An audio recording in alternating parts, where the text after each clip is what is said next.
안녕하세요. 지구과학의 뉴메타 함석진입니다. 오늘 함석진의 공부법 세 번째로 이 말씀을 좀 드리고 싶습니다. 시험이라는 거는 나온 게 또 나옵니다. 무슨 말이냐 이게? 예를 들어 볼게요. 요게 지구과학 1의 작년 수능 문제입니다. 2026학년도, 그러니까 2025년 11월에 나왔던 수능 문제고요. 쉬운 문제도 아니고 오답률 1위 했던 제일 많이 틀렸던 문제예요. 제일 많이 틀렸던 문제인데 여기 글씨가 여러분 잘 보이시진 않겠지만 지금 뭐 이 문제를 푸는 게 목적은 아니니까요. 여기 기억해 보시면은 중심별의 시선 속도는 T2일 때가 T4일 때보다 크다. 요때하고 요때의 시선 속도를 구하는 보기가 있어요. 그런데 이게 말이에요. 지금 그림 보시면 아시겠지만 지금 요 그림이나 똑같죠. 같은 그림이 출제가 되었습니다. 요게 2025년 9월 모평에 19번으로 나왔던 문제입니다. 그러니까 무슨 말이냐면은 9월에 나온 거를 2달 만에 재탕을 한 거야. 참고로 이거는 그 전에 2024년 9평도 그랬습니다. 2024년 9평에 나왔던 그 암흑물질, 보통물질, 암흑에너지에 대한 어떤 문제가 있거든요. 거의 똑같이 수능에 똑같이 나왔어요. 그래서 제가 무슨 말씀을 드리고 싶은 거냐면 문제들이 재탕이 된다. 심지어 그냥 생긴 것만 비슷한 게 아니고 지금 요 문제를 보시면은 여기 시선 속도 어쩌고 저쩌고 하죠? 여기 보면은 중심별의 시선 속도 크기는 어쩌고 저쩌고일 때가 어쩌고 저쩌고일 때보다 크다 이렇게 또 나오거든요. 그러니까 이거는 이 보기는 사실 이 보기의 재탕이에요. 이 보기를 9평에서 풀었거나 아니면 9평에서 이 문제를 접해가지고 그 당시에는 틀렸어도 복습을 해가지고 틀린 걸 내가 왜 틀렸지 이거 어떻게 푸는 거지 공부를 열심히 해가지고 이거의 풀이 방법을 숙지를 하셨다면은 무조건 이 보기도 푸실 수가 있습니다. 그리고 이것뿐만이 아니라 그 밑에 있는 요것도 사실은 이전에 나왔던 거예요. 재탕입니다. 그럼 뭐 이렇게 다 재탕인데 학생들이 왜 이렇게 많이 틀렸느냐?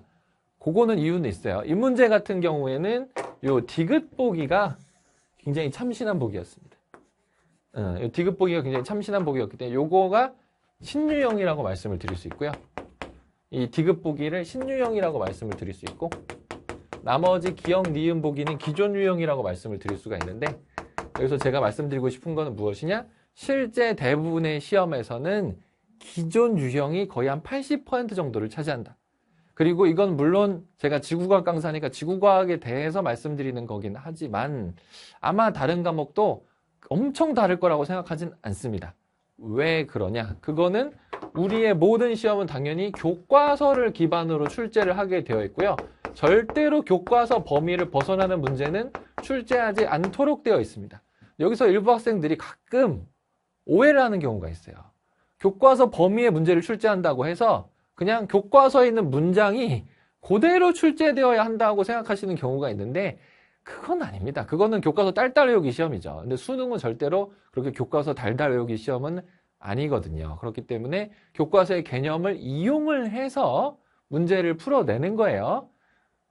다만 거기서 여러분들이 필요한 건 어떤 사고 능력, 계산 능력이 필요한 거지 뭔가 여러분이 배우지 않은 뭔가가 더 있어서 예를 들어 이거를 풀기 위해서 여러분이 배우지 않은 뭔가가 있어서 이거를 배운 사람은 어디 희한한데 막 엄청 고액과외라든가 엄청난 무슨 뭐 특별한 학원에 가서 공부를 한 학생은 이걸 풀 수 있고 그러지 않은 학생은 이걸 풀 수 없고 그건 절대 아닙니다. 모든 학생이 교과서만 보면은 풀 수 있게끔 출제하는 시험이 수능입니다. 다만 우리가 똑같은 말을 해도 누구는 알아듣는 친구가 있고 누구는 못 알아듣는 친구가 있잖아요. 그런 것처럼 약간의 사고 능력의 차이 때문에 이 수능 점수의 변별력은 생기는 것이죠. 근데 제가 그래서 드리고 싶은 말씀은 무엇이냐?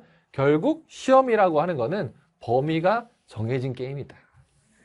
그 범위 안에서 여러분들이 모르는 거를 조금씩 제거를 하다 보면은 무조건 언젠가는 100점에 도달하도록 되어 있다. 이게 무슨 말이냐? 그러니까 여러분들이 알아야 될 것이 1, 2, 3, 4, 5, 6, 7, 8, 9라고 쳐요. 시험은 무조건 이 1번에서 9번 안에서만 나오는 거예요.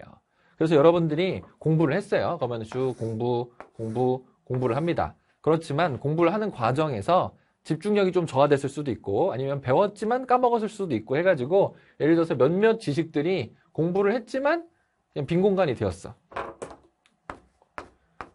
근데 시험에 기가 막히게 그게 나와버렸네. 이렇게가 시험에 나왔어. 그럼 여러분들은 얘네 두 개는 맞추겠지만 얘네 두 개는 틀리게 됩니다. 지식이 비어가지고 예를 드는 거예요. 지금 비유를 드는 겁니다. 이렇게 틀리게 됩니다. 그렇게 되면 그 다음에 여러분 뭘 하면 됩니까? 다행히 모의고사에서 이걸 틀렸으면 여러분들은 내가 1번부터 9번까지를 다 아는 줄 알았었는데 기출문제집을 풀고 모의고사를 풀어보니까 5번, 7번은 내가 몰랐었구나. 그럼 5번, 7번을 알아야겠다. 그래서 5번, 7번을 오답 노트 같은 거에 잘 적어둬요. 그러면은 여러분들이 5번, 7번을 메꾸게 되는 거죠. 그럼 그 다음에는 시험이 1번부터 9번 사이에 어떤 것이 나와도 무조건 풀 수가 있게 되는 것입니다. 그래서 제가 다시 드리고 싶은 말씀은 뭐냐면은 결국 공부라는 건 이거를 반복하는 거예요. 다만 여러분들이 이게 좀 빡세긴 합니다. 제가 1번부터 9번까지라고 말씀드렸지만 지구과학 1 같은 경우에는 제가 지구과학 1에서 꼭 알아야 되는 필수 개념을 정리한 게 300개의 문장으로 정리를 했거든요. 1번부터 300번까지 알아야 돼. 그것도 문장을. 단어 한 단어가 300단어가 아니고 300문장을 좀 알아야 돼. 그게 빡센 건 이해합니다. 그래서 300문장을 공부하다 보면 당연히 구멍이 생겨요. 그럼 그 구멍이 시험에 나오면 틀리는 거야. 하지만 어떻게 하면 돼? 그 구멍을 일단 오답 노트를 해서 메꾸면 메꿔진다니까. 그리고 물론 300개나 되다 보니까 어떤 걸 메꿨어도 마치 두더지 잡기처럼 여기는 잡았는데 여기가 또 튀어나올 수도 있겠지. 그럼 거기도 이렇게 메꿔. 그래서 이렇게 메꿔 가다 보면은 공부는 언젠가는 무조건 정복할 수 있다.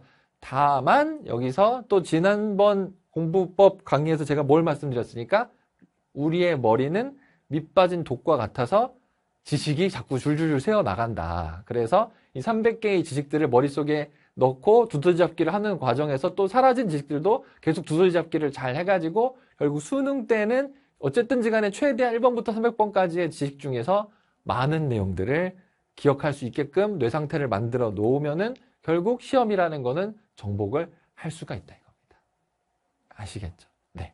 요거를 잘 생각을 해 주셔서 공부를 하시면 시험이라는 게 너무 나는 도저히 못하겠다 이렇게 생각이 되시지는 않을 거예요. 그리고 다시 한번 강조를 드리지만 왜 본인이 점수가 공부를 했음에도 불구하고 안 나오는지도 이해가 되셨을 거라고 생각합니다. 1번부터 300번까지의 지식들을 머릿속에 다 가지고 있어야 되는데 그 중에 일부 까먹은 게 있거나 빠진 게 있거나 하면은 틀리게 되고요. 그럼 그거를 보충하려면 어떻게 해야 된다? 시험을 모의고사를 봐가지고 그걸 발견한 다음에 반드시 그거를 메꿔줘야지만 다음 시험에 잘할 수 있게 된다. 그래서 이것만 반복하면은 제가 항상 봤을 때 학생 중에서 이걸 반복했는데 성적이 안 오른 학생은 없었어요. 그런데 보통 그냥 하라는 숙제하고 그냥 아무 생각 없이 문제 풀고 자기가 부족한 걸 메꿔야 되는데 자기가 뭐가 부족한지도 모르고 그렇게 공부를 하면은 성적이 굉장히 비효율적으로 오르기 때문에 사실상 성적이 안 오르게 되는 것이죠. 아시겠죠? 요거를 잘 깨달으면은 시험의 진리를 깨달았다고 할 수가 있겠습니다. 그래서 시험에 좋은 성적이 요 방법을 통해서 거둬질 수 있기를 바라도록 하겠습니다. 네, 여러분 들어주셔서 감사합니다.